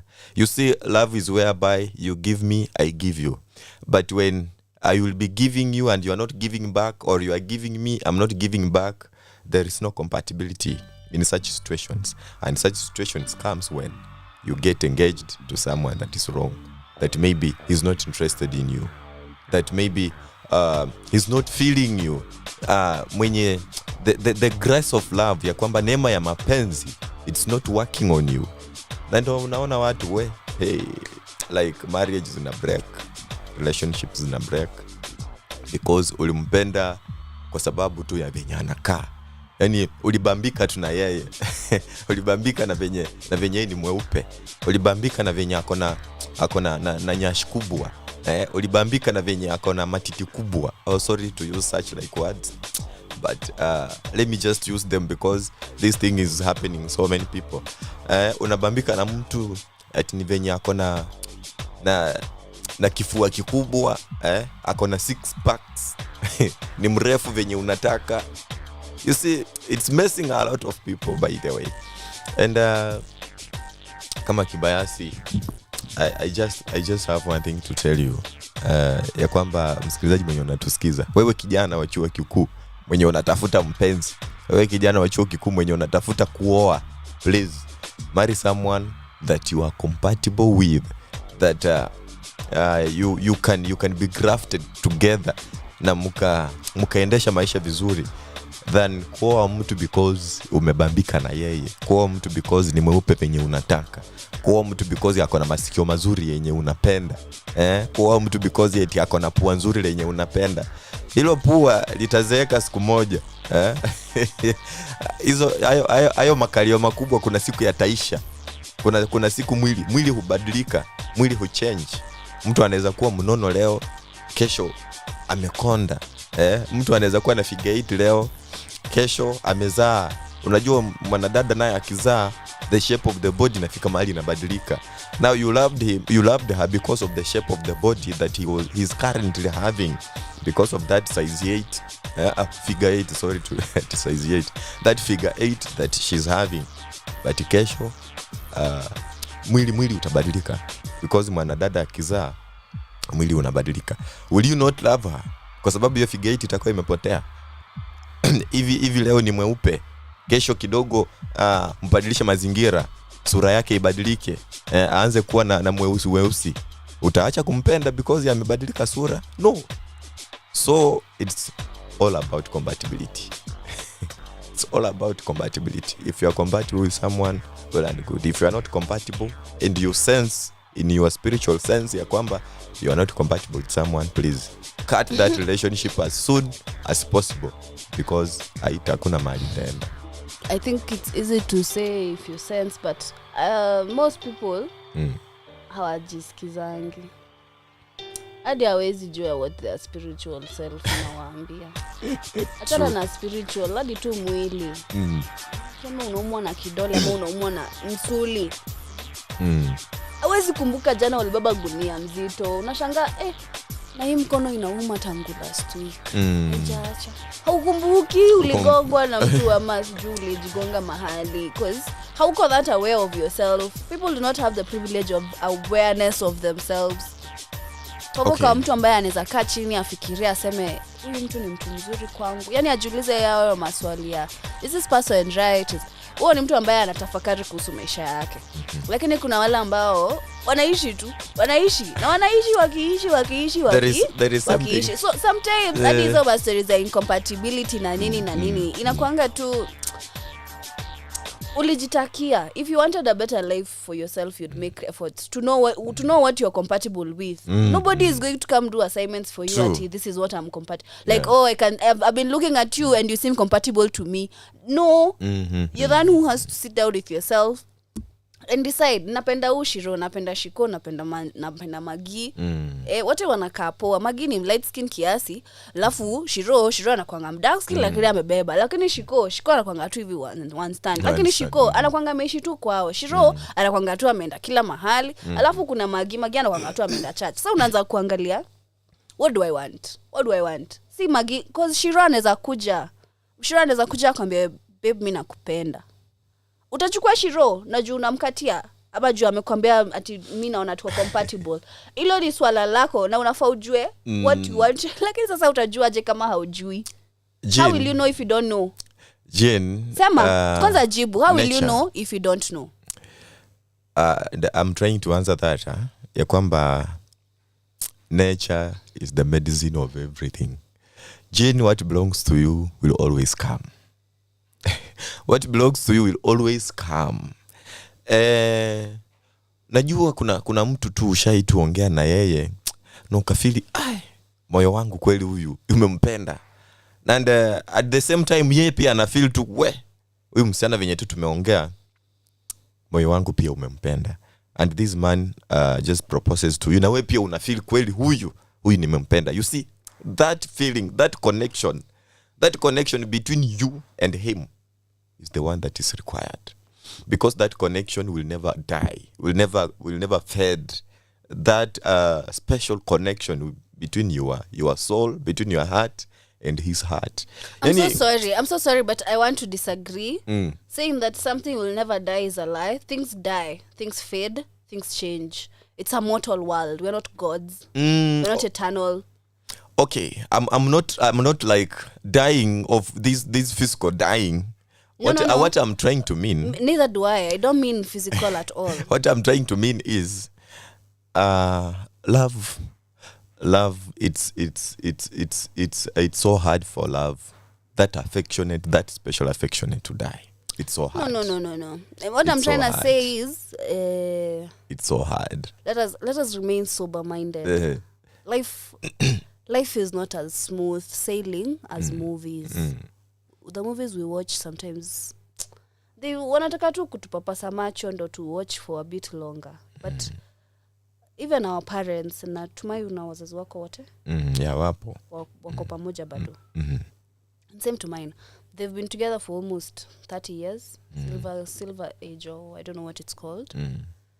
But I can't say that ile upendo walikuwa nayo wakiwa campus ndo wako nayo mpaka sai. Love grows and also it reduces. Good. I just wanted, but it cannot I wanted to very much specify that in between kutakuwa na ups and downs.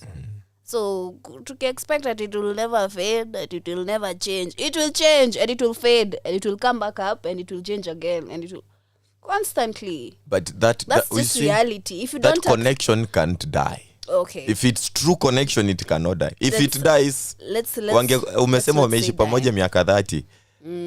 Hapa katikati wamekuwa na misukosuko, wamekosana, hata huenda mama akaenda nyumbani kidogo akisema mwanaume hata mimi simtaki tena. Vitu kama hizo, but because of that special connection between them ndo inafanya mama anafika mahali anaona wacha tu arudi because it's a love relationship. It's a marriage relationship, and these people, they are compatible. They are compatible. We're like 10 minutes past 12. Hello. I would like us to go for a short music break, then come back, then finish the show. And this is the Internet Network Show. We're talking about love matters, but as we're about to head for a break, I'd like to ask, because in the industry, in the university arena, umetoka campus, of course, maybe or not you've had sex when you're a teenager. People go through a lot of things. I wouldn't want to imagine everyone is a virgin by the time they're getting to university. Yeah, so my point is, umefika uni, there's freedom, hakuna homework. Hata kama kuna homework unaweza kusa kufanya na ukue sawa, utafanya supplementary nini. Stress yenye uko nayo ni school fees, chakula na sasa makazi za kwa nyumba, sasa kujioshea, like the adult things to do. Nyumba, chakula na fees, si ndio? Hizo ndo the major priorities, which most of the time our parents have taken care of.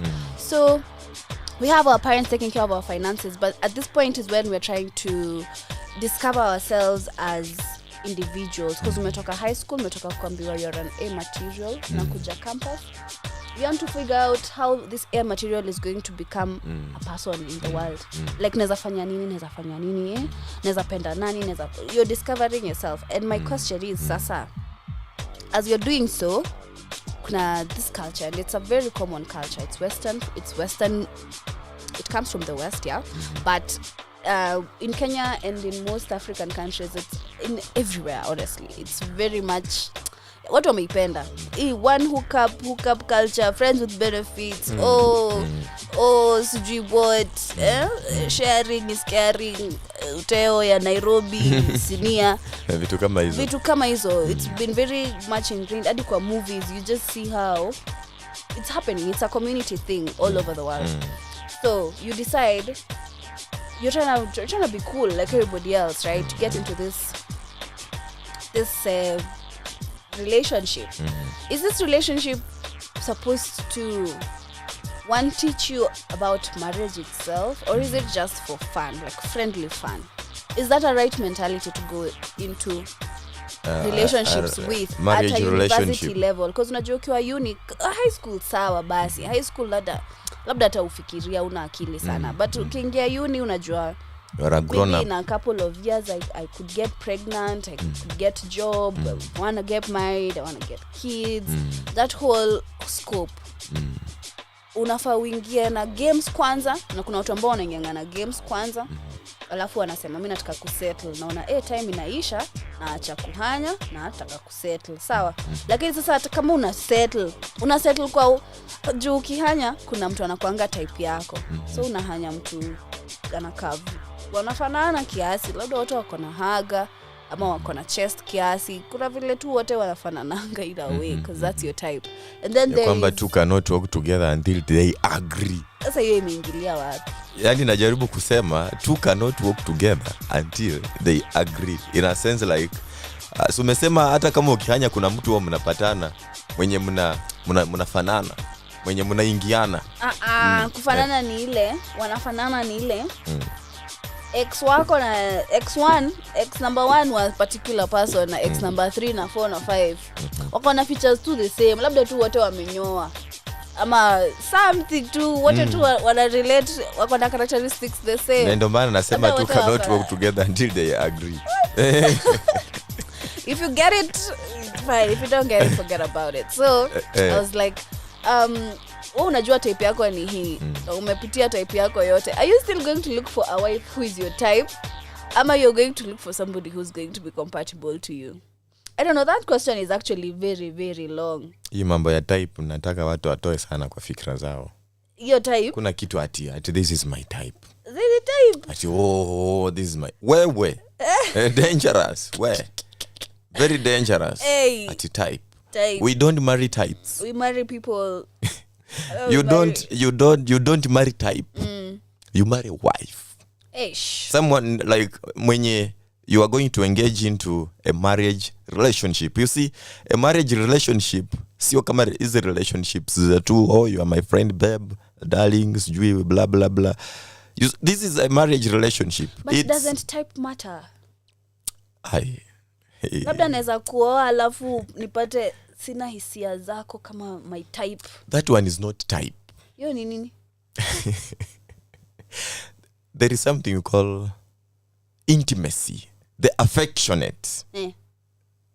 You see, marriage relationship, it's courted to nisitumie Vingereza ambavyo vijui. Zinawekwa pamoja. They are being tied together with the affectionate and the intimacy and the knowledge and understanding between these two people. It's not type. Type, watu wengi wamepotea sana. Do you see that lady? She was not my type.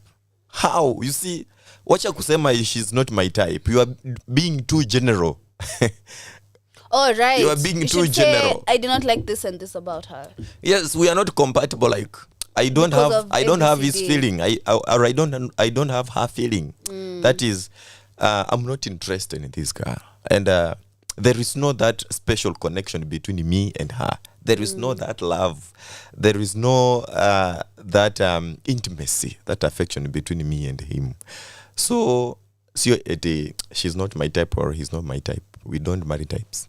And if you want to marry your type and you types, my friend, utangangana sana. Utakuwa na wa huyu, unaona this is not my type. Una divorce, unatafuta mwingine because you are looking for your type. Please don't look for type. Look for someone that is right for you. Na marriage relationship sio kitu tu ya kuamka na unafanya. Please. Let's pray for this thing. Pray for your spouse. Pray for your spouse as early as this. Mimi ndio sijaoa lakini I always pray for my spouse. Even I don't know whom I will marry, but I always pray. May the Lord give me someone that we shall have that special connection, that compatibility between me and her. That is the right person for me. I don't want to marry a wrong person. Yes, she can be good. She can be akona mwili mzuri, akona pua nzuri lenye napenda. You see macho haya. Macho ni mabaya sana, ni mazuri lakini tani mabaya, yanakudanganya. But you see, this is someone that you are going to spend with her or him the whole of your life. Whether you like it or not, this is the person you are going to stay with her or you are going to stay with him the entire of your life. So you pray ya kwamba macho yasikudanganye. You pray ya kwamba don't be led by the haya macho ya mwili, kwa sababu macho ya mwili, wasichana ni warembo huku nje, na hata nitoke hapa nifike town nitakuwa nimekutana wasichana warembo wengi sana wenye wako na urembo, yani wanapendeza macho, wanapendeza moyo. Yeah, so true. wanapendeza like they literally are beautiful. Yeah. But je, huyu msichana are you compatible with? Anaweza kukusikiza, like can you reason together? Yeah. Hilo ni swali muhimu sana, and it's a good question, not only for marriage people watu wanataka ku get married, wana feel wako ready for that, but adi as a child mazee, ukiingia into a relationship, ni poa ucheki where you're coming from, what you're searching for in a particular person. Napokea hapa swali kutoka rafiki yangu. Anatipajimba kwa hali siku hizi umeoa. Sijaoa. I'm not married though. Ni vile unaongea ni kama wewe ndio kocha wa hili eneo. Anaitwa Yaki Mwaura. Tunasoma na yeye huko Catholic University, anaishi hapo Ruiru. Wewe ndo bali ukibazi umeoa. Ndio unazungumza hapa ni kama wewe ndio sijaoa, wewe unashikanisha watu kana mawaidha chungu mzima, wewe uyatumia mwenyewe. Sijaoa. Sasa nayatumia kwa sababu sijaoa. Unatuzungumza ni kama unatuzungumzia ni kama wewe hadi uko sawa sana. Sisi ndo tuna makosa. No, hakuna mtu wako. Mimi sijasema mtu wako na makosa. Nimesema mtu ana makosa mimi. Uliza rafiki yako Kenya amesema. So, anyway, hebu tuingie ka break hivi tukunywe maji. Ukitaka kujua haya mambo yote soma Biblia. Haya. The best medicine. Haya. Mshasikia.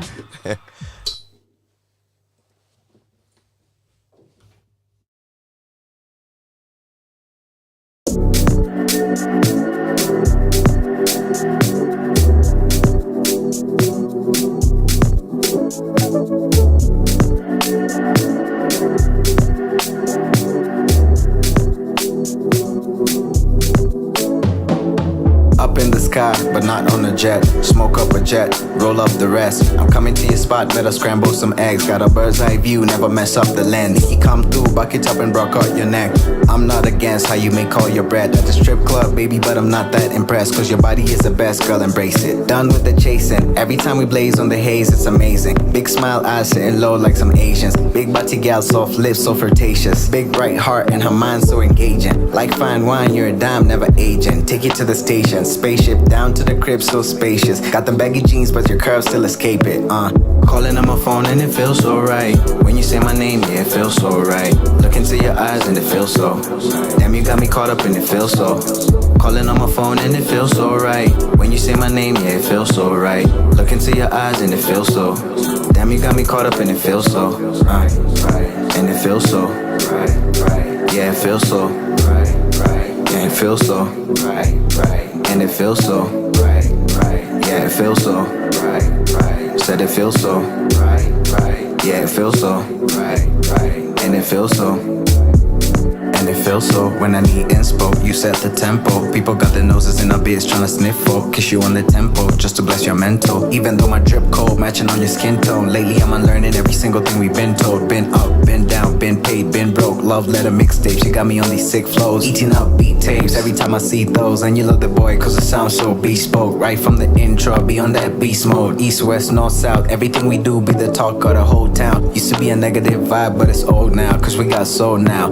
You were headed for the exit, but I didn't stress it. I'ma let things fall in place like Tetris. You get calling this. On my phone and it feels so right. When you say my name, yeah, it feels so right.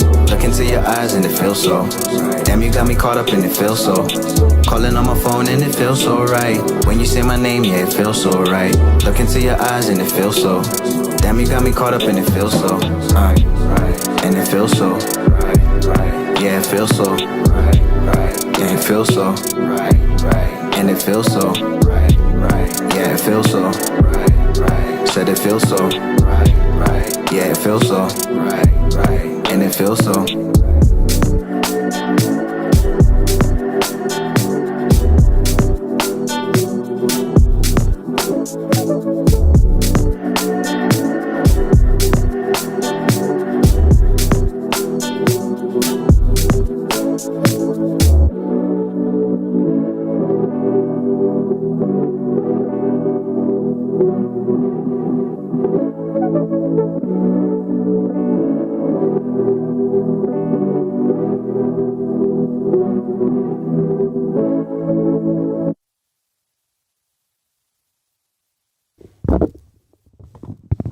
Mazee, you already know the vibes. We're right here on Radio 254, your home of Kenyan music and content.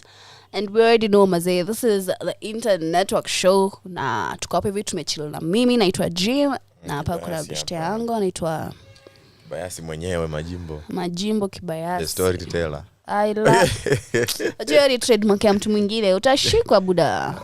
Kwani yeye tu anapeananga story. Utashikwa buda. Ujui watu. Si watu wanapeana ma story. Kwani si mtu mwenye anapeana story ni storyteller. Ala. Unafaa useme msisimulizi. Msimulizi wa makala. Msimulizi Majimbo. All right.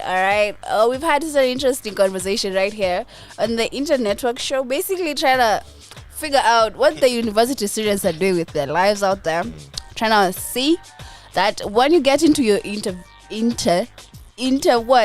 your not internet network. That's what I mean. Once you get into your not internships. Once you get into your universities for studies, make sure you have the right priorities. Don't get into boy stuff if you're not ready for what comes along with that. That means pregnancies, diseases, and sometimes a lot of backstabbing and smash talking about yourself, and as a character you get tainted. Maybe people start labeling you as a whole, and all those dirty nitty details inside gossip life mazee ya university.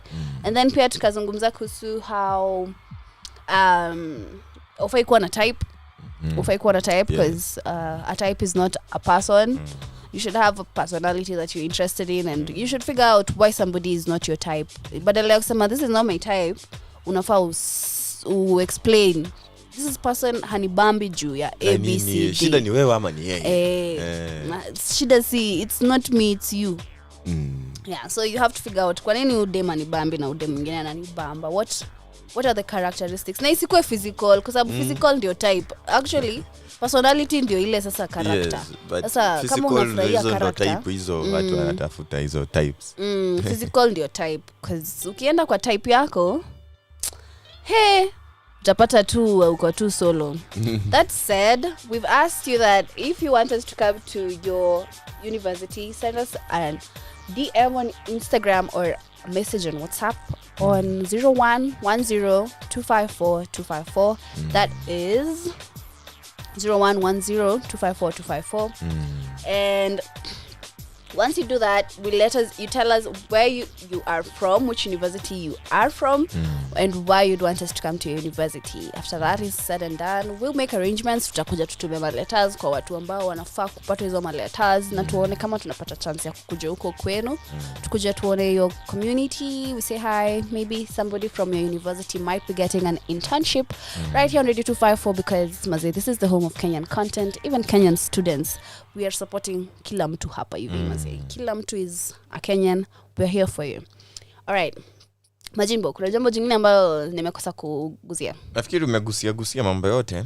Na mimi nafikiri nataka kuondoka, lakini kabla sijaondoka nimwambie tu msikilizaji kwamba shukrani sana kwa yule ambaye ametusikiliza kuanzia pale mida ya 4:30. Sasa hivi tunazungumzia ikiwa ni saa 6:25 juu ya alama masaa ya Afrika Mashariki, na tunasema ya kwamba tuko hapa kwa ajili yako. Tuko hapa kwa ajili yako msikilizaji, na tunakupenda sana.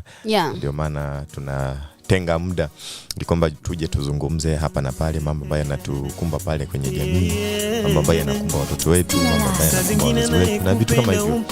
Hivyo tupatane kesho ndani ya Internet Network mida ya saa 4 mpaka saa 6 mchana.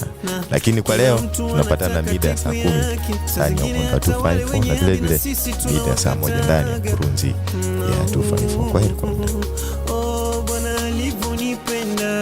Alright, that is us from us, Radio 254 Internet Network Show. My name is Jean, and I'll catch you next time. Bye.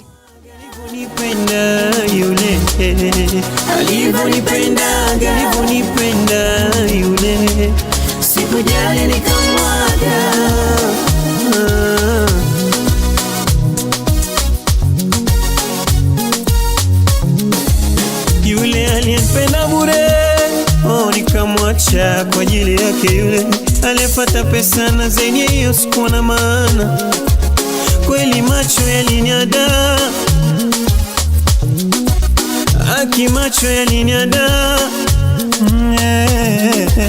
Alivyonipenda kwa bidii, suzidi kanihonya mimi sisiki. Urembo pekee hauridhishi, inahitaji zaidi. Taipu yangu, ni yule anayejua thamani ya penzi langu. Taipu yangu, ni yule anayenienzi. Ina maana gani uwe na msichana mrembo dunia nzima na kupendi? Ina maana gani uwe na mume mwenye hela chungu nzima na kuthamini? Alivyonipenda yule, alivyonipenda yule, sikujali nikamwaga. Alivyonipenda yule, alivyonipenda yule, sikujali nikamwaga. Alikuwa wangu wao wakati nilikuwa nameless, nikimwona na sinzia ka nameless. Uko nitakuja Kalesa, love ilikuwa genuine than leather. Na huyu we started kitambo, wakati skuma mezani was jambo, wakati stima kwangu was scandal, wakati birthday yake haikuwa na keki, wakati nikisota alinipiga jeki, nikachanganyikiwa na rangi ya tao yangu ikafunguka. Club ndio makao, leo macha kesho kosi tunakacha. Tulizi document Snapchat, niko empty na miss kishenzi. Alinipa ya kweli mapenzi, lonely na miss alivyonipenda. Alivyonipenda yule, alivyonipenda yule. Bwana kamzugaga, napenda kamzugaga, kamzugaga, napenda kamzugaga. Alivyonipenda yule, alivyonipenda